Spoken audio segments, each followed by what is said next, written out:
Well, Trump came into this second term with the idea that tariffs somehow fit the needs of the United States. And he put forward a lot of theories which were completely bizarre, totally bizarre. I can say so as an economist that has taught tariff policy for decades at Harvard University, Columbia University, and around the world. Everything Trump said about tariffs was wrong. So, what did he say? First, he said that the foreigners pay the tariff, that if you charge 20% tariff on European products, it'll be European exporters that have to cut their prices by 20% to get them into the US market. Well, this has been categorically disproved. The whole idea is nonsense. What study after study of the last year has shown is that, of course, it's Americans that pay the tariff. It's exactly what you said. It's a sales tax on imported goods. And the Americans pay that. The foreign exporters to the US market didn't cut their prices. They kept their prices, and then the tariff was added onto that. Trump gave many explanations for the tariffs, all of them economically illiterate up the wazoo, I could say. First, he said that the tariffs are because the other countries are unfair to us. We run trade deficits with the rest of the world. Well, we run trade deficits because we have a huge budget deficit, which is like a national credit card. So we borrow to spend more than we make. And that's why we run deficits with the rest of the world. And then this guy says those deficits are proof that the other countries are cheating us. This is the most basic illiteracy imaginable. You run a trade deficit, or what we call a current account deficit, which is the comprehensive measure of the balance on goods and services, when you spend more than you earn, or when equivalently you save less than you invest. Since we're a low saving country because we borrow so much to fund the budget deficit, well, we save not enough for our investments. So we run an international deficit, a current account deficit, it's called. And Trump blamed that on the rest of the world. Absolutely bizarre. So he said, I'm going to put on tariffs in retaliation for the unfairness of the other countries. Well, I said the first day, this is so illiterate, it'll have no effect on our current account or trade deficit, if you will, but it will raise prices for American consumers and disrupt the international economy. That's exactly what it did. It raised the costs to Americans.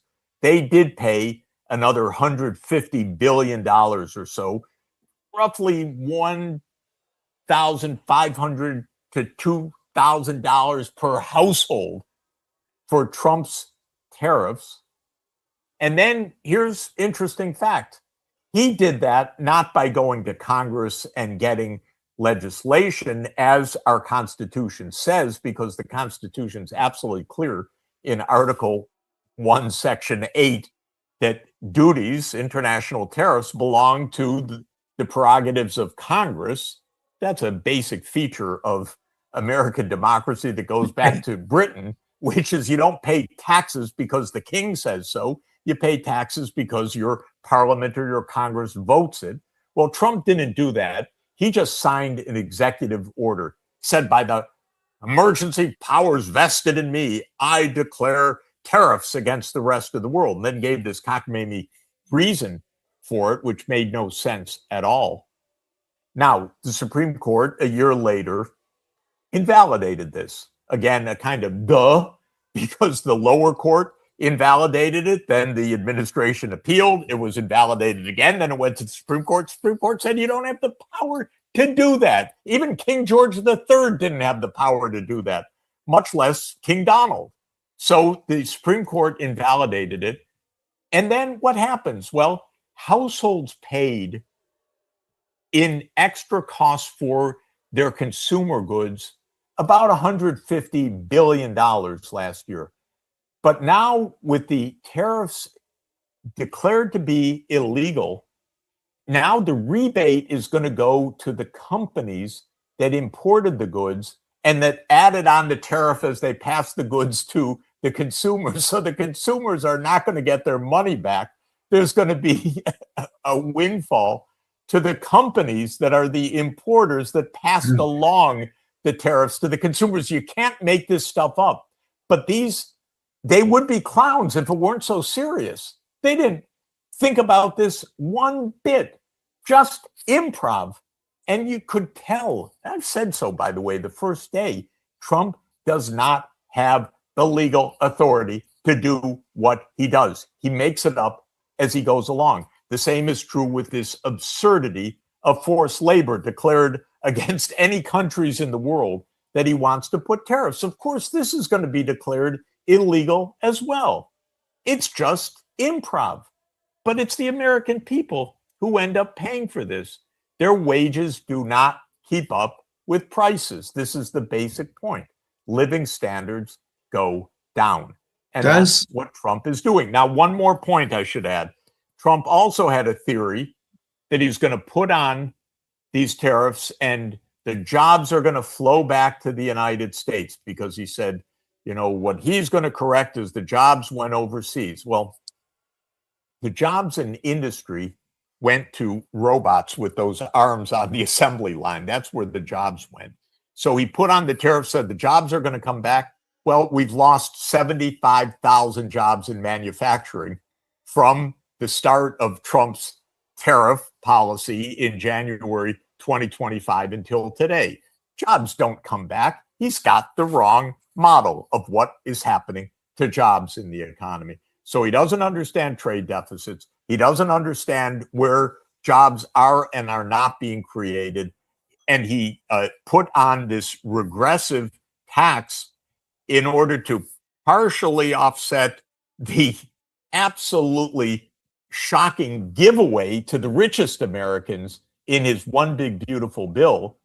And then it was declared unconstitutional or illegal against the Constitution to close the whole thing. And now he's making up more reasons. In other words, how could the war's planners not have foreseen what would happen in the Strait of Hormuz and the economic effect to an everyday American?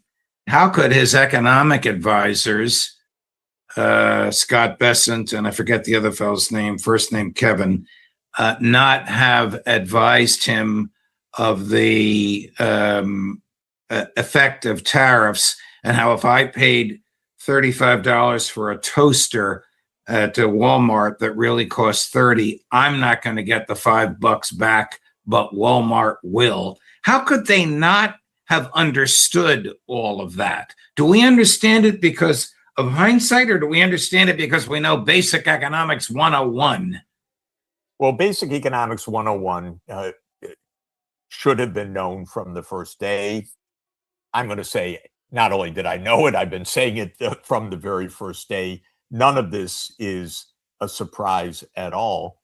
What is a surprise is how the United States arrived at this amateur hour.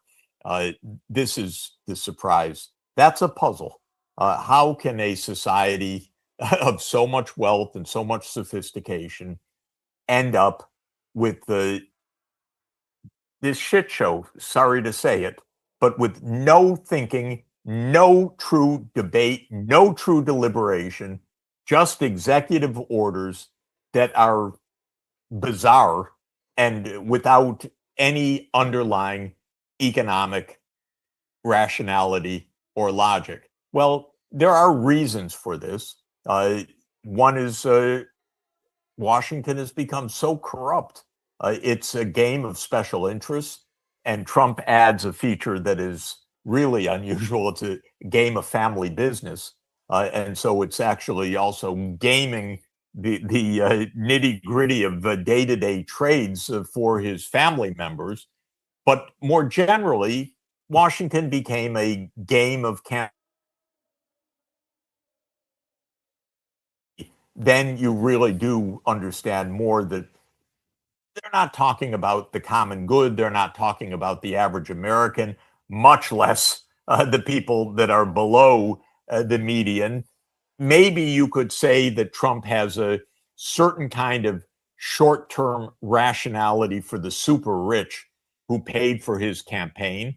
He's given mega Pentagon contracts to Elon Musk and to the other big tech titans who funded Trump's campaign to begin with. He's given all the prerogatives to them. He has probably created a financial bubble in the stock market, which is way overvalued, but he's created paper wealth for the richest Americans who own, of course, the predominant share of that wealth. Remember that the bottom half of the US population, the bottom half owns about 1% of the stock market. So when Trump talks about, I make the stock market go up, he probably has in a short-term bubble. I think it's going to be a bubble that's going to crash in the future. But maybe he's done that for the super rich. But none of it has been rational or aimed at his voter base, which are working people who voted for Donald Trump because he said, I'm going to raise your living standards. I'm going to help you get decent work. I'm going to help you to afford things. I think everybody has figured out it's been just the opposite.